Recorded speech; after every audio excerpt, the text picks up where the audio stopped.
From the beautiful Finger Lakes region of upstate New York, this is the Dental Lighthouse podcast. We take questions from anyone in the dental profession and discuss what it takes to win not only in dentistry, but in life. Business, leadership, relationships, parenting, health and wellness, money management, nothing is off limits on the Dental Lighthouse podcast. I'm Jason Tanoory, your host, and have over 20 years of experience to pull from. Learn from my mistakes and let me help you collapse time so you can become the best version of yourself.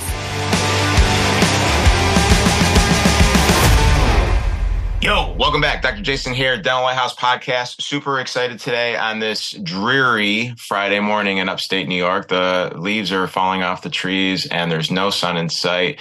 And that's what I get for living in upstate New York. But what's going to bring some sunshine, on my morning is my interview, for lack of a better term today. I think the better term is just open, honest, vulnerable discussion with two of my really good friends.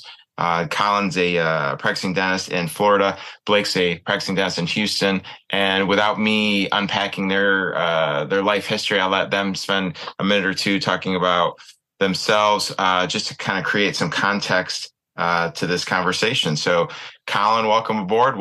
Blake, welcome aboard. I'm really, really excited to have this conversation with you guys. And like I just alluded to, if you could give our listeners a little bit of clarity and context on your situation, on your journey, then I think it would really help them understand kind of where we're coming from and where we're trying to go.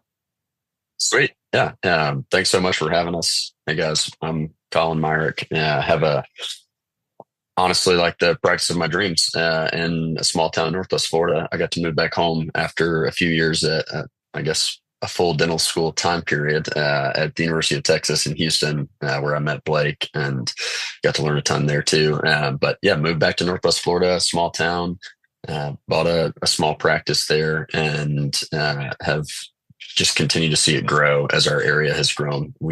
I like to say we're in the path of progress. So there just continues to be a lot of people moving to our community. And as a result, we get to continue to see more and more patients in our practice. And it's been an awesome pleasure. At this point, we have 5 doctors in our 11-out practice and 6 hygienists, and we're expanding to a larger multi-specialty facility about 20 miles south. That'll be a second location that we're planning on opening in the next 90 days, hopefully. Yeah, that's the goal. Yeah. Awesome. So that real quick, Blake, that reminds me, Colin, we've been on, Colin, you've been on the show before, right? And we actually started to unpack how you would roll out the new office, and hopefully some of the things that we talked about are in the process of coming to fruition, because I'm old now, so my memory isn't what it used to be, but I do recall that we were targeting like a mid to late January timeline, right? Is that in fact the case? That's right. And we've only implemented absolutely everything that you said, Jason. So that's perfect.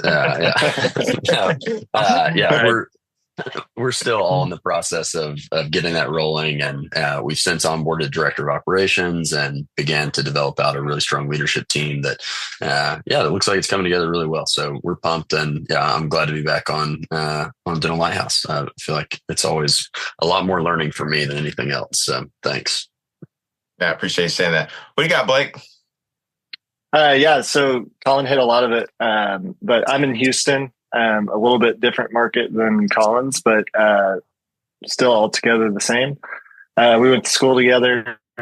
I similarly bought a smaller practice. We've since grown it quite a bit. We now have 2 doctors, 3 hygienists, doing a similar build out as Colin, expanding to 14 ops. So lots of problems coming that way. But yeah, we're on a great trajectory, constantly growing, adding more dogs, adding more hygienists. And so I'm just excited to be on the call and ready to learn from both of you. All right, let's do it. So, when we were talking before we hit the record button on the conversation that we wanted to have, or how we wanted to steer the conversation, and what's going to create the most value for our listeners, for myself, for Blake, and for Colin, we kind of decided on maybe just unpacking all the mistakes that I've made in an effort to help them avoid some landmines. So with that backdrop, with that context, I feel like I'm going to get interviewed here versus me interviewing them. So let's start with you, Colin. Like, what would be one of the first things that, from your perspective, you'd like to try to talk through in an effort to reduce some future scar tissue in your experience? For sure. Yeah. And thanks for letting me go first. I feel like I've been prodding Jason for probably the last 5 months about some of these questions. I was excited and hopeful that your lecture at the Mastermind event recently would dive into your personal journey, but then you delivered even more value on the associate angle. So yeah, I was asking the wrong questions at that point. But something that I would be really interested in learning about is inflection points in your own personal leadership journey. One of the things that I've found is and I don't know if the answer to this is founder led. That's the way that I think about it often, is that an organization can grow so much inside of a founder led structure that is almost horizontal, doesn't allow for a whole lot of organizational chart development. And that worked great for us for 3-4 years. But I'm now to the point where if I continue in that journey, all day, I'm just putting out fires. And I found that I'm not really capable of delivering value to all the team members that we have in front of us. So one of the things that I was really curious about is, when did you start to see your leadership team develop? At what point in your organization? And it was that a revenue number? Was that a doctor number? Was that a team member count?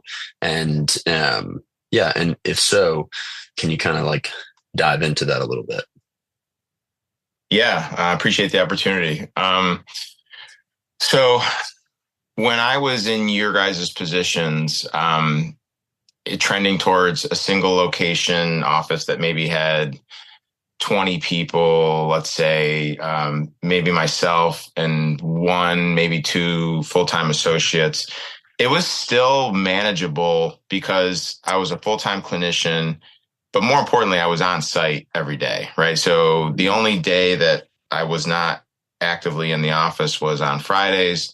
At that point, we had decided to have a single location open 5 days a week. And to be honest with you, that was the most stressful day for me, because I knew that there were fires that were developing that I wasn't going to be actively there to put out. And you guys are, you have a tremendous level of self-awareness and emotional intelligence. So I know that you get this. When you're there, you can do multiple things at once. And I talked a little bit about this at a presentation a year ago at Scottsdale, or in Scottsdale.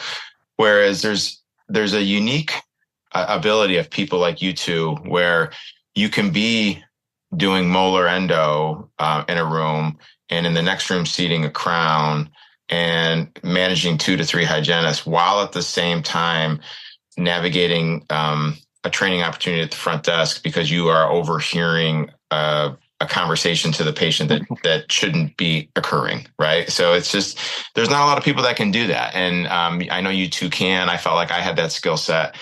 And I was able to manage that up until, say, about 20 to 25 employees.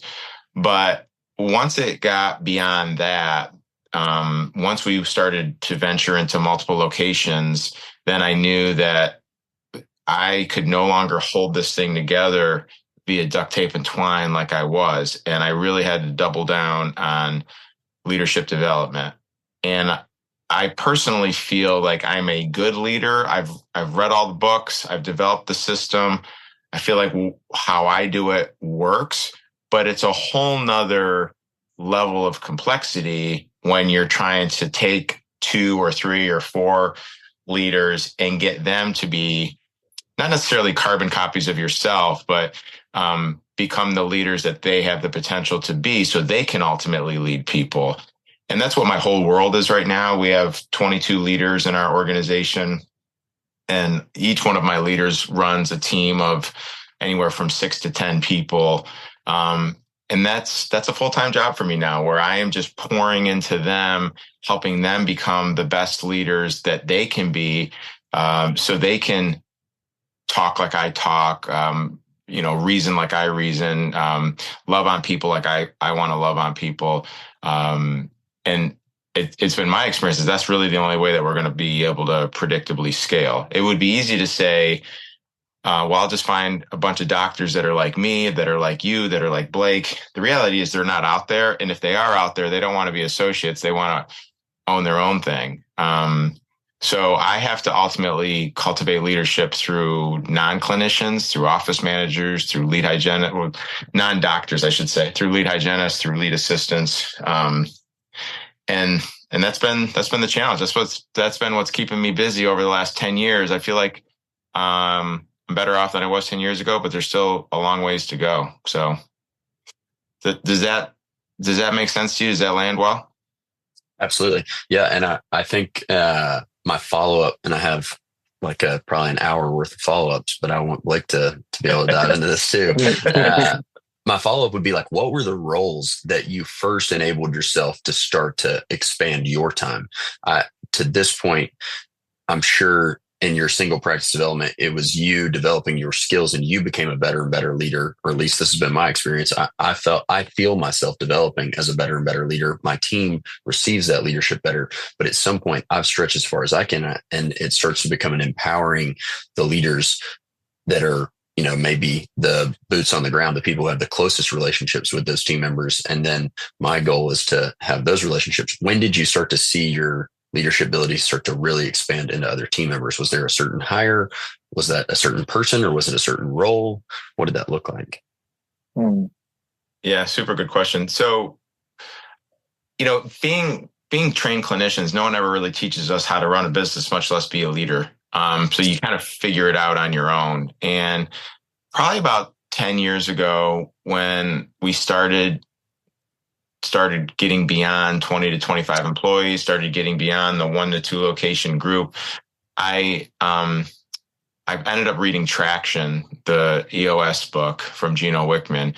And that was probably the one book that really set me off on my journey of, okay, I can't just grind through this. I can't just muscle through this. I need to take a step back and start to develop leadership below me. So at that point, we were just about to get into 2 locations. I had to make sure that there was leadership at both locations. I started to develop a leadership team. And at that moment, I felt like I was a good leader. Like, you don't know what you don't know, but I felt like in that moment of my life, I was leading well, like you just alluded to. So what I was really trying to do was model leadership. I had no idea how to actually grow leaders at that point. At that point, I was simply just trying to model it and say, okay, do as I do, type of situation. But the more I read Traction, the more I started diving into other books, and the more I started to, I've used this term a lot, operationalize leadership development, where I start to have a playbook per se of what I want my leadership team to be, what I want, that everyone on my leadership team has tasks that they need to accomplish, but that was easy, right? The reason that they were on the leadership team was because they could excel at their tasks. What they were really needing from me was, how do I have uncomfortable conversations with people? What's the cadence of one-on-ones? How should those one-on-ones be laid out? What if I'm not getting somewhere with someone in terms of them managing their checklists or their tasks? Over communicating the why, all of these things started to unpack themselves at that point. Usually about 10 years ago, when I was started to develop my leadership team and started to really try to figure out how my leadership team could be the leaders for their teams that they needed to be. It makes total sense. Yeah. And it only unlocks a lot more questions. But I'm going to shut up and let Blake ask something if he wants to. And if not, I've got the whole thing's loaded. So I got a lot more coming. I've got at least one. So I struggle most, Jason, with, and yesterday was a great example. It was one of those days that it just felt like there were 5 fires going on all day long, couldn't put them out. And in those moments, when there's a single fire going on, I feel like I do really good at, Alistair's two rules of assume the best and any errors or errors of misunderstanding. But when multiple fires get going, and it becomes so overwhelming, I tend to become a weak leader, and I pull the card of like, all right, this has never happened again. And that's like really weak leadership. But I struggle to, when there are multiple things going on, to lean into the assume the best and errors and misunderstanding. And a lot of times I think the back end of that is I feel like I'm the only one that has that extreme ownership mentality on my team, to where I feel like I'm the only one that cares. I'm the only one that thinks this is important. And so when you merge all that together, I'm not the leader that my team needs me to be at this time. So I'm kind of in a different stage where I still am the key leader in our practice. We don't have the structure necessary or needed at this point to need that extra layer of management team. But that's where I struggle as a leader, is like when there's multiple fires going, really leaning into those two rules. How have you leaned into that over time? Yeah, I love that you've referenced those two rules. I actually had a leadership retreat yesterday, and I started off the meeting over communicating those two rules to my team, and I've used those two rules in a litany of examples over the last 6 months with teams in my organization that have struggled. You know, the classic assistants, like I'm doing more than that assistant, and resentments developing and ... right? And whenever I get an opportunity to help that particular leader with those situations, and I reference those two rules and I unpack it for the team, they start to really get it. And then we can spend some time talking about those two rules in depth. In fact, I think I recorded a podcast episode that I might release this week that talks about those two rules. But yeah, your example is a great one. And I've always said to people in your position and Colin's position that your situation is tougher than mine, right? I run an organization of 150 people. I got, we're doing a couple $1 million in revenue every month. And from the outside looking in, oh my gosh, that must be so hard to manage. But the reality is, when I was in your situation and I was looking for MB2 and an upper molar, and I was trying to put out a quarrel between two hygienists, and I was trying to make sure that my associate was able to take out this tooth atraumatically on, my brother's, wife. That's when I'm like, holy, you just get overwhelmed, right? I know you guys have probably heard the Jocko Willing perspective of good, right? Like his video on good. And for those of you guys that haven't heard it, it's basically always having the perspective that everything in life that happens to you is for good. Like every time I was in those situations that you described, where there was 3 or 4 fires that were going at the same time, I would just take a step back, maybe do a simple round of box breathing and say, this is awesome. Like I am so excited that this is happening to me right now, because it will make me a better leader. It will force me to be better with leadership development. It will force me to have better system development. It will force me to have better accountability.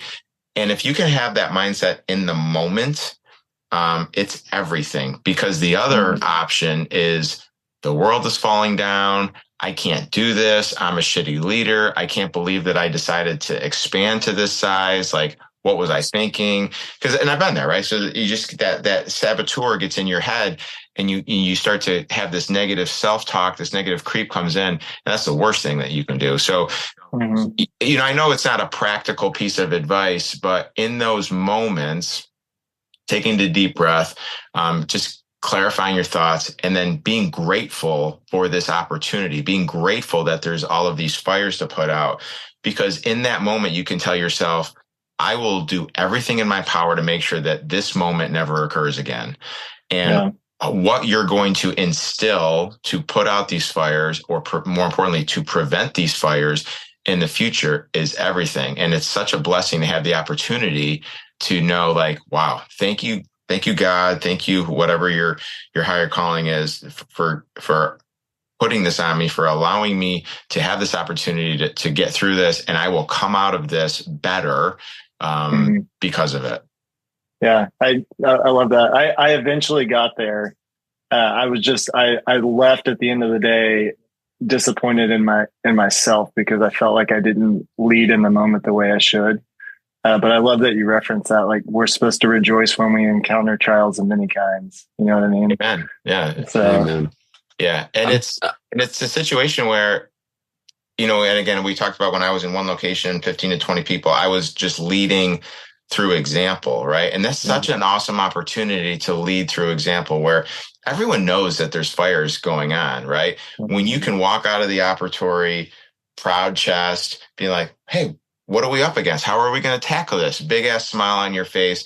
Like the rest of your team is like, oh, maybe the world is not crumbling around us. Like we got this. Like I trust my doc. Like we're gonna kill this, right? So it just flips the switch on everyone, as opposed to, and I know you guys have dealt with it, even though you probably have amazing teams. I have amazing teams. Like people defer to a negative mindset. Like that's always the default, right? And they need a lighthouse. They need a ray of light to be like, no, that's not how we're going to handle this. What a blessing to be put in this situation, because we're going to solve this problem once and for all.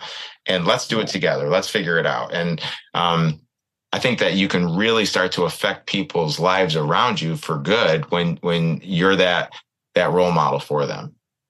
For sure. Yeah. I'll also say, like, we chose all of our problems. I tell myself all the time, like, I am living the dream. Literally, like I'm living my dream. I've worked my whole life to get to where I am today. And if I'm not happy about it, there's nobody to blame but me. Like, for many people, there are roadblocks and barriers along the way that hold them back from achieving their dream, and that they can create some kind of structure in their mind that says, this is the why that I wasn't able to do what I wanted to do. For me, that barrier does not exist. I am to blame for all of the things that have happened poorly in my life. And I'm also fortunate enough to be able to give glory to God and say that, for I know the plans I have for you, declares the Lord, like plans to prosper you and not to harm you. Like I know that's true. And that each step of the way, I have only found blessing in whatever that challenge that scared me at first was. So I think a lot of that is just restructuring your mind in a way that allows you to be excited about what the future looks like, and to know that, like, you do have some autonomy, some aspect of the driver's seat that's allowing you to pave the path forward. And you should take some responsibility and be excited about that, and say good to whatever that challenge is. It's going to make you better for the future. Yeah. Sorry. No, you're 100% right. And, a lot of the one-on-one coaching clients that I have, specifically when we're in the initial stages of the relationship, everyone's, I need a system. And I kind of jokingly say, like, you have a system already in place. You're executing your current system flawlessly. It's led to exactly where you're at, right? Just like a system of eating the way you do could lead to being 25 pounds overweight, right? So your system of abdicating leadership, your system of just ignoring the situation, your system of not having an emphasis on culture and on your core values has gotten you to this point. It's worked perfectly, right? So you have a system. We just might want to figure out a different system that you can execute on routinely if you're looking for another result. Right. Yeah. Definition of insanity. So to change gears a little bit, the next inflection point that is always interesting to me is to think about the financial barrier. At what point did you start to hit financial walls that limited the growth that you were on, and what did you do to kind of solve that as you grew? Yeah, so I think there was financial barriers in from a couple different perspectives. There's, let's say, financing barriers, right? Where a bank is less likely to lend to you when you reach a certain inflection point. And I think a lot of people in your situation, Blake's situation, a lot of our listeners probably realize that they've been coached on that. But there's also the financial barrier that a lot of people don't think about. I believe people have named it the founder's dilemma, where it's a situation where, especially as doctors, we are the most profitable and productive with our own hands in the treatment room. But as you start to empower associates to take over some of your clinical dentistry responsibilities, all in an effort to free you up so you can do the things that only you can do, you'll start to see a significant decrease in your take-home income. And it is what it is. And I think Addison, and I don't know if there's any science behind this, but Addison will be the first to tell you that you're going to need 3 to 4 really good associates that are running profitable schedules to simply equal what you were making as a solo dentist. And that if that's in fact true, that's a great goal to shoot for. But man, there's a lot of runway between, a part-time associate, then one associate, then 1.5, and you're losing income as you're doing this. So I think from the latter financial barrier, first off is a sense of awareness. So making sure that you realize like this is a real phenomenon, right? This is going to happen to you. And for me, it was having conversations with my wife and say, look, the next 2 years, let's expect about 1/3 less income. But it's for the greater good. Like I see a light at the end of the tunnel. So just making sure that I was on the same page with her on, okay, the next 2 years might be a little lean. We're trying to do some things at work. I'm a huge proponent of Dave Ramsey. So we were always dialed into the financial piece mindset. We always had a zero-sum budget and just doubling down on that. So that helped me kind of get through the income portion of it. As far as the financial barriers from a bank's perspective, I would just develop relationships with banks that understood what I was trying to do. Like I was doubling down on the relationship with my banker. I left Bank of America in 2008 for reasons that we can unpack on another podcast. But at the end of the day, it was during a really bad real estate recession. They just went dark on me. I was in the process of building a huge office. I couldn't get my contractors to get paid through the system that Bank of America and I had come up with. And at that point, I told myself, I will never work with another large commercial bank. I will only work with someone that I can sit down at a table and have a beer with, and we can look each other eye to eye. So since then, that's what I've done. And in making sure that bank and that banker knew what I was trying to do, I've never had an issue with financing. Now, all of that being said, I'm very fiscally responsible. I don't like debt. I will only take on debt if I need to. I'm paying cash for as much as I can. We have internal guidelines for debt to EBITDA ratios that we stick to. So the bank will insist on a 3-to-1 debt to EBITDA ratio to continue to give you money. I want debt to EBITDA ratios of 1-to-1. So when I can go to the bank with those numbers, they're just, okay, what do you need? How much do you need? Right? So it's a lot easier to have those conversations. So it's obviously very specific on your situation. Is the business 100% dependent on you, or have you actually built a business that's independent of your hands? What's your debt load already? What's your EBITDA? What ratios is your bank looking for to continue to allow you to lend? But those are some of the things that I've dealt with and some of the ways that I've navigated those two hurdles. Yeah, I think what I hear a lot too is, especially in our industry, is I don't know that we do a great job of really forecasting where we want to go and why we want to do that. And so that's I've spent the past year really dialing in and focusing on that and really learning exactly what it is that I'm wanting to create, why I'm wanting to create it, and how I'm going to do it. And I think if more people did the hard work and spent the time to do that, they would be able to create the situations like you talked about, Jason, of the 1-to-1 ratio, where you don't get an opportunity that you're like, I can't pass this up, but then you can't fund it. Right. And so I think that's super critical. And that's been the case in my life. Like I knew I wanted to buy commercial real estate for the practice. And so when it came up, the bank was like, yeah, you can, I put 0% down on my building. And cause they were like, here's the money. You know what I mean? And very similarly, it's because I had similar rules set in place as yours that allowed me to do that.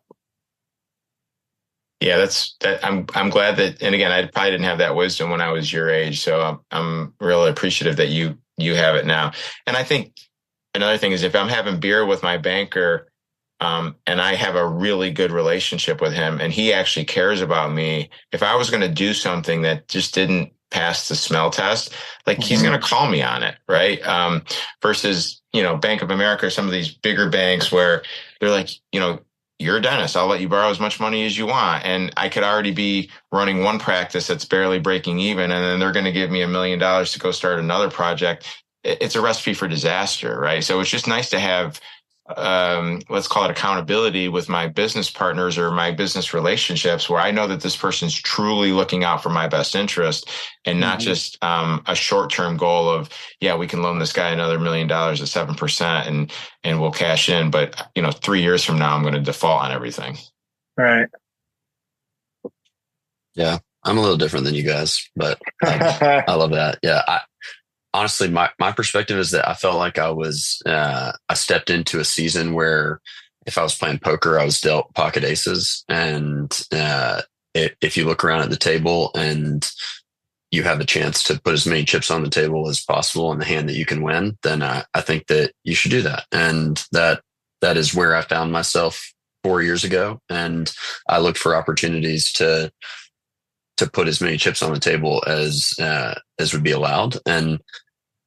And from there, I feel like I've made investments that continued to improve that hand. Like the flop just got better. And and that's where I found myself now. I will say, like, I probably hold a lot less cash than you guys.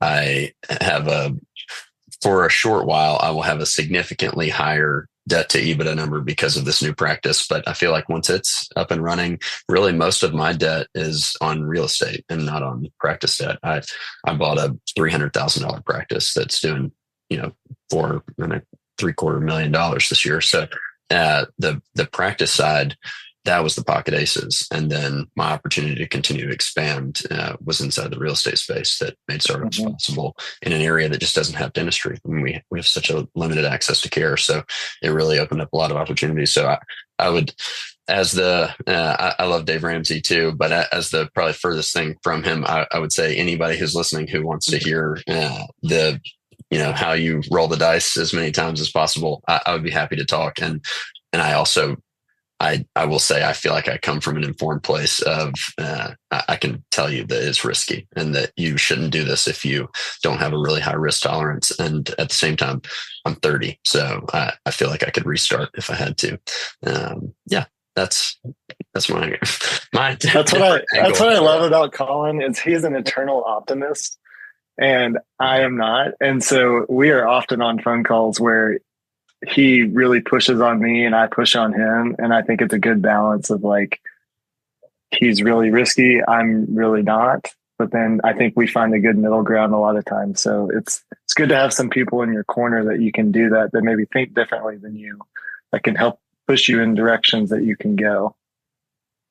Yeah, I agree. And I think you two are in very unique situations. I'm like Colin.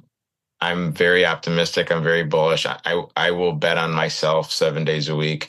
But probably demographically, my situation is more similar to Colin's than it is Blake's, right? So it's one thing to be very bullish and optimistic and you want to double down on yourself, but it's quite another thing to just make rash decisions, right? So your situation, Blake, being in a very saturated market, with dentists, probably being in a market where real estate values are maybe inflated, it's a different conversation. It's a different argument. It's a different perspective, and there's nothing wrong with that, right? So it's just making the right decisions based on your individualized situation. So that's always when I get these calls and Jason, I'm overstaffed. I have 8 employees but I think I should be producing more and. It just depends on so many things, right? Like, well, what's your skill set? What's a hygienist get paid in your area? Like, what's an office manager get paid in your area? Like, I can't just make some blanket statement without knowing more. And I think that you guys are in very different situations, but you realize that and you're making business decisions accordingly. Yeah, for sure. Yeah. my final, I think this is like where the lead up has been going to this point is when I hear your current structure, I think I will give you a lot more credit than I think you gave yourself. What you're doing right now is really challenging because your ebbs and flows are significantly bigger swings than what we're looking at.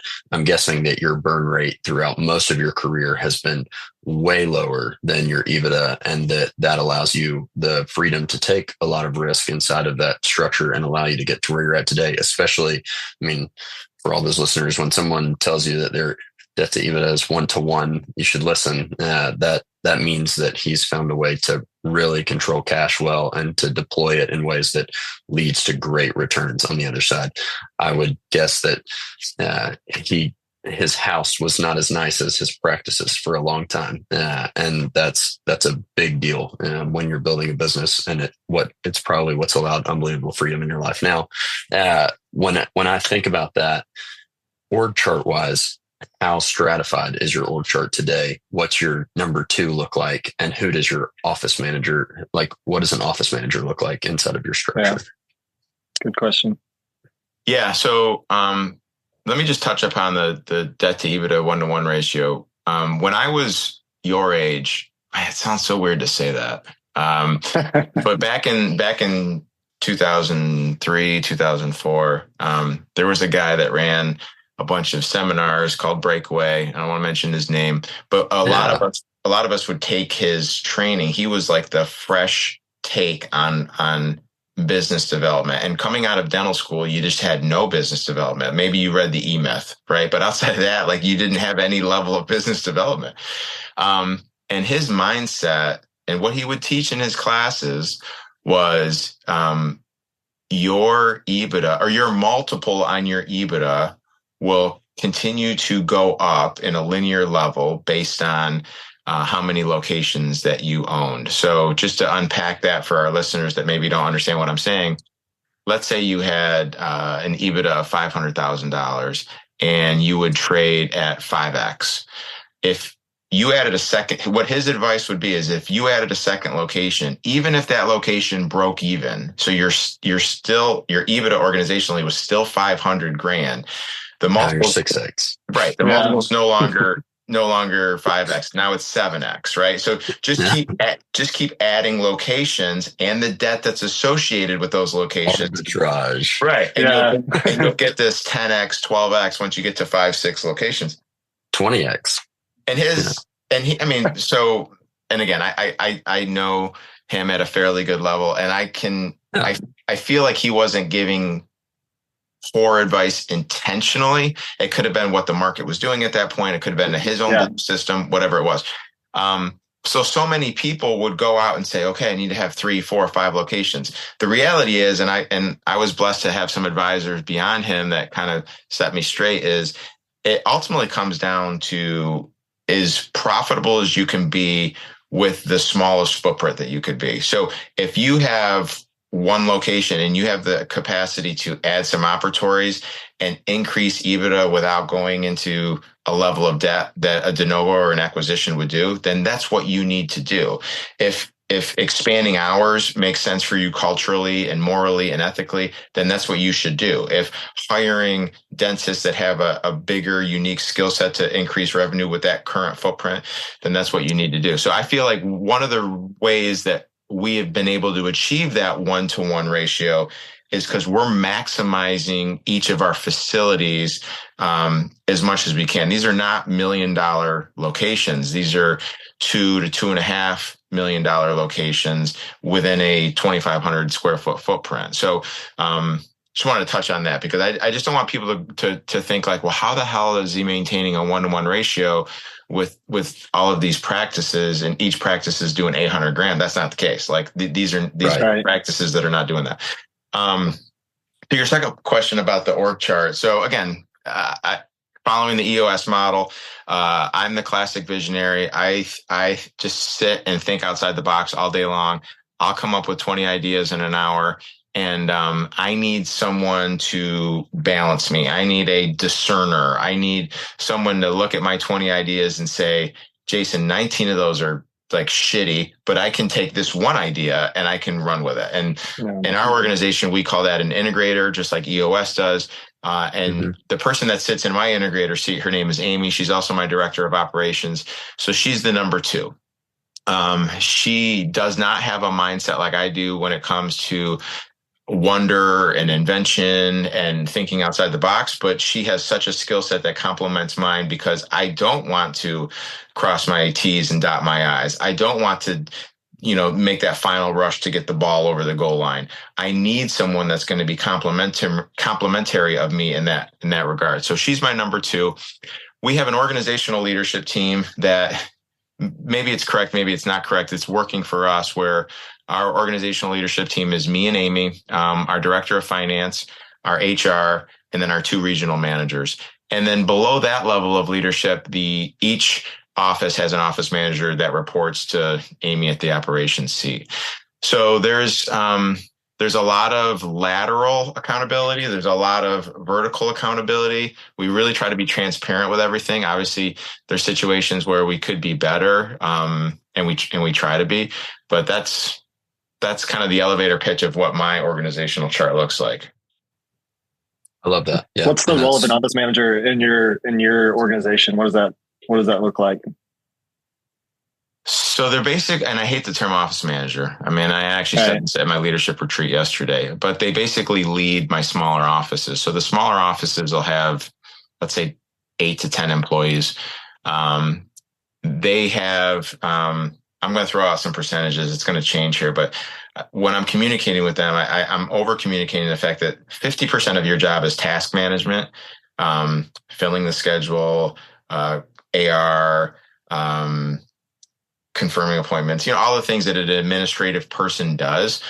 But 50% of your week should also be leadership. It should be holding people accountable. It should be monthly and weekly one-on-ones. It should be onboarding people. All of the things that I need you to do that you may want to abdicate or just not do because you're not comfortable with it yet, but I need you to get comfortable with those uncomfortable things. And then you ultimately can be the leader that I need you to be in that office. In a perfect world, and maybe you and Colin have figured this out, I would have doctors as the leaders in each particular office. The reality is we have 22 doctors. The older I get, the younger doctors get, and they want to just come in and just do great dentistry and then check out. And that's okay. They don't want to be leaders. They don't want to be responsible for accountability. They don't want to be training people. Now, I'll have them do minor things. Like if I bring on a new assistant that's going to only work with them, then they have to train up that assistant to behave how that doctor wants them to behave. But a majority of the leadership responsibilities ultimately fall on the office manager in our structure. But there's a lot of ways to skin a cat. Yeah. Have you found, we recently just hired a treatment coordinator from outside of dentistry. So she came from the hospitality industry and she's been fantastic. Have you found any other industries that you've reached into to pull out that number two person to bring into the organization that maybe they're not 100% ready for that position, but they're closer than somebody who would maybe live in a dental world? Yeah. When you say number two, you mean like an operations person? Yeah. Or an office manager. Yeah. Or an office manager. Yeah. So, not really. I mean, I would love to say like, these industries turn people into great office managers and these industries turn people into great, but it's been all over the map for me. I will say that, if someone's in sales or if they're in retail, then in our organization, they tend to do really well as a treatment coordinator and not so much as an office manager. I mean, there's a big difference between selling, greeting, being personable, and holding people accountable, right? And, again, we talked about this yesterday at our leadership retreat is if we're thinking about letting somebody go because they're not meeting the expectations that we've laid out to them, the first question I think we need to be asking ourselves is, are they in the right seat? And we've made the mistake before and corrected it, thank God, of hiring people for a specific seat because we thought they would be a great core value fit. They just seem to have their stuff together and just failing miserably. So instead of just letting them go after a series of weeklies to try to train them up, asking ourselves, is there any other place in this organization that we can put this person? And we've done that and we've watched them flourish. So I think having a little bit of grace with people and maybe checking your own ego and saying, okay, maybe I hired the wrong person for this particular seat, but it's the right person just of who I want to work with. And I got to find somewhere else for this person to go. I hope that answers your question. No, it does. It's funny because Colin and I actually had that exact conversation yesterday. So cool. Perfect timing. Yeah, very cool. Yeah. Right person, right seat. It's not uncommon that you find right person, wrong seat. Yeah, 100%. And I wish there was some type of assessment that you could hand out. And we do some stuff with Criteria Corp and some other assessments. But at the end of the day, you don't really know until they're sitting in that seat. And you have a chance to watch them for a month or two. And again, you don't really know unless you're having weekly one-on-ones during the onboarding process of kind of unpacking all of this stuff. That's why I just think that doubling down on the relationship and just over communicating throughout the whole process is so important. You can't just plop someone in a seat and check in with them every 6 weeks or so and like, well, how's it going? Like it just doesn't work. Not if you're trying to grow an organization like we're trying to grow. There's got to be just a constant level of communication from the team lead to that particular person. That person needs to know on a regular basis if they're winning or not. And if they're just kind of festering in ambiguity of like, well, I think I'm doing a good job, but no one's yelled at me. I don't really, that's just so unfair to people. So, and that's a message that my leadership hears all the time on how important that is. I love that. Yeah.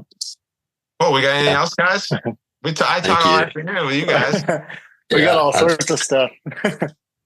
Yeah. I think on that trajectory, you called all the bullets. That's for sure. Those were some solid answers. And I'm happy to dive in another time I personally have like a deep dive into the office manager category where I just have this belief that I don't really understand what an office manager does. And as a result, I've really struggled to empower our office manager to be the best version of herself inside of our organization. And that could probably be a full podcast in and of itself. Yeah, let's do it. We'll get something scheduled and we'll just unpack that. And you'll solve problems that I have. I'll solve problems that you have. And then more importantly, the listeners might be able to gain some wisdom from the conversation. So, hey, I really appreciate both you guys setting aside some time and talking. And it was a great conversation. Hopefully it landed well for you. And I know that it'll bring a lot of value to our regular listeners. So thank you so much for being on the show. Thanks so much, I appreciate it. Have a great day, you guys. All right. Bye, guys. Thank you. That wraps up another episode of the Dental Lighthouse podcast. You have a choice today. Choose to be a lighthouse. Lighthouses are powerful and steadfast. They are beacons of light for others to reference when life gets turbulent. Go out into the world today and become a lighthouse for someone. Give more than you get. True joy comes from serving others. Start today. I'm Jason Tanoory, your host. Thank you for listening to the Dental Lighthouse podcast. For more information, podcast show notes, or links to anything that we have discussed today, please check out our website, thedentallighthouse.com. We would love to hear from you. If you would like to get on the show, please email us at podcast@thedentallighthouse.com.